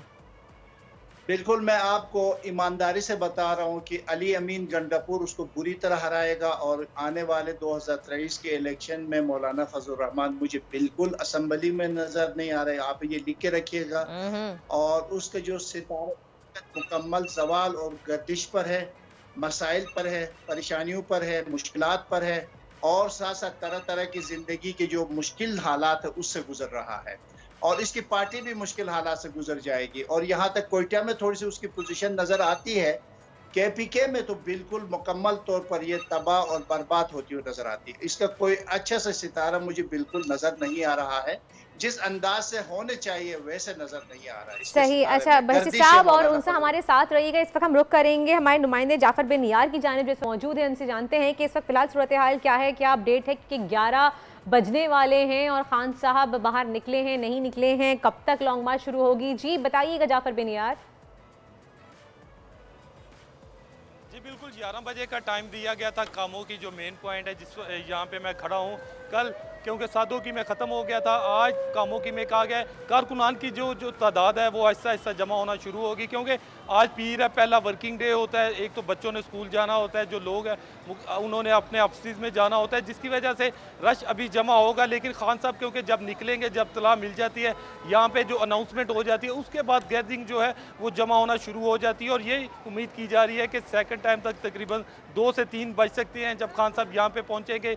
यहाँ से उनका अगला पॉइंट होगा जो मोड़ एमनाबाद, वहाँ पे वो खिताब करेंगे और उसके बाद वो सादों की जाके उसके बाद जो चंदा किला है वहाँ पे जाके इसको ख़त्म कर देंगे। और आज अभी क्योंकि स्टेज सज चुका है, कुर्सियाँ लग चुकी हैं, खिलाड़ियों की आमद का सिलसिला जारी है। ये मेन शहर का मेन पॉइंट है, यहाँ पे थोड़ा रश भी होता है क्योंकि साइडों पे बाजार है, मार्केटें हैं, जिसकी वजह से उस तरह लोगों की आमदोरफ्त नहीं होती। लेकिन अभी थोड़ी देर तक कहा जा रहा है कि यहाँ से फिर दुकानें भी बंद करवाई जाएंगी, क्योंकि सिक्योरिटी खदशात के पेश नज़र पुलिस की एक भारी नफरी को ऑलरेडी यहाँ पे तलब किया गया है, ताकि किसी भी नाखुशगवार वाक़या कोई ऐसा पेश ना आए। जो साथ होंगे इमरान खान के, जो साथ लोग जा रहे हैं, उनको सिक्योरिटी फराहम करने के लिए, इसलिए लोग अभी तादाद में कम पहुँचे हैं। लेकिन इत्तलात मसूल हो रही हैं कि ऐलानात हो रहे हैं कि काफ़िले चले हुए हैं और जब इमरान खान यहाँ पहुँचेंगे उससे पहले तो हजूम लग चुका होगा, जब में गफीर होगा, जब से हम लाहौर से चौथा रोज़ा देखते आ रहे हैं। जाफर ये बताइएगा, अभी कुछ देर पहले जाफर अभी कुछ देर पहले हमें देखा स्क्रीन पे कि सहाफ़ियों पे तशद्दुद किया गया था पुलिस की जानिब से, तो उसके बारे में क्या अपडेट है? कुछ फैसला आया, कुछ पता चला कैसा है उसका? जी आप पुलिस तशद्दुद की बात कर रहे हैं? जी, जो अभी कुछ देर पहले सहाफ़ी में तशद्दुद किया गया था पुलिस की जानिब से गाड़ी पार्क करने पे। जी जी जी जी जी बिल्कुल, जब सहाफ़ियों पर तशद्दुद किया गया तो सहाफ़ियों की जानिब से प्रोटेस्ट किया गया। यहाँ पे पुलिस की जो नफरी तलब कर ली गई।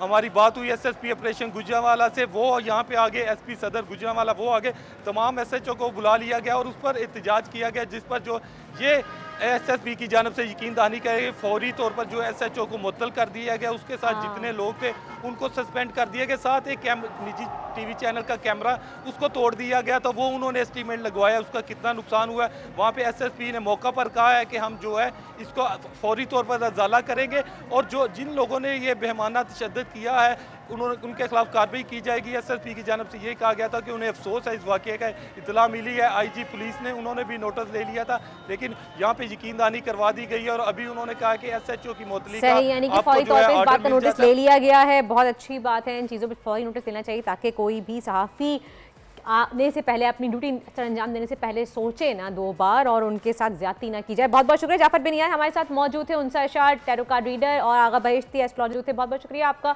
हमें अपना कीमती वक्त दिया आपने। इसी के साथ ही आज के शो का वक्त होता है ख़त्म। कल मुलाकात होगी आपसे सुबह 9 बजे, लेकिन हकीकी आज़ादी लॉन्ग मार्च की ट्रांसमिशन बोल न्यूज़ पे जारी रहेगी। लम्हा लबर बाखबर रहने के लिए देखते रहिए बोल न्यूज़। आजकल जिंदगी ही सुबह आउट ऑफ कंट्रोल है, दुनिया बोल है, दुनिया बोल है। PTI का हकीकी आज़ादी मार्च सिर्फ बोल दिखा रहा है। 24 घंटे हकीकी आज़ादी मार्च, सबसे ज्यादा रील्स और सबसे ज्यादा रेटिंग्स के साथ बोल रहा नंबर 1। सब्सक्राइब करें और बेल दबाएं ताकि कोई खबर रह न जाए।